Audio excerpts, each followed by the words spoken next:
People have a tendency to believe that God thinks just like them. This isn't new. Israel proved that as God said to them, "You thought that I was just like you. I will reprove you and state the case in order before your eyes." That's in Psalm 50 and verse 21. Sometimes we imagine God to be just like us, so we can reason what we want into our lives. I want to be unkind to someone, so I imagine that God wants me to be that way.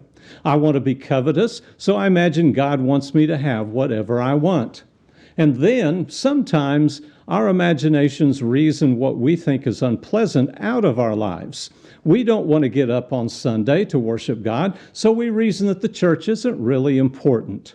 I guess you might say, this is our way of getting what we want.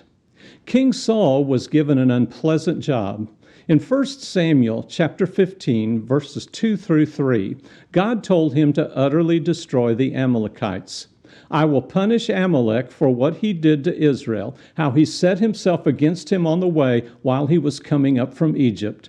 Now go and strike Amalek and utterly destroy all that he has, and do not spare him, but put to death both man and woman, child and infant, ox and sheep, camel and donkey."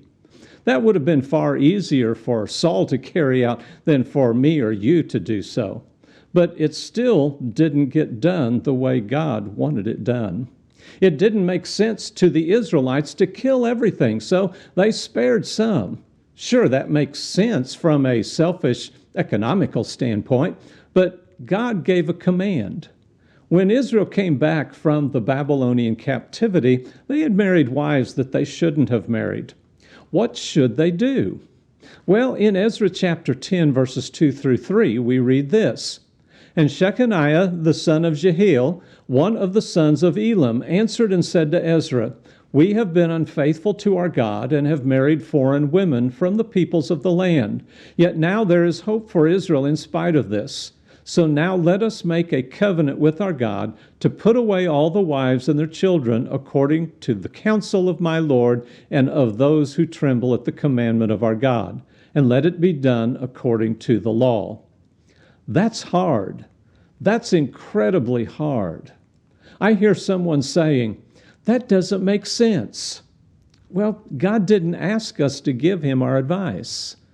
The Israelites had learned by a long, hard road of disobedience that God expected them to do as he said, whether it made sense or not. And that's what he expects of you and me.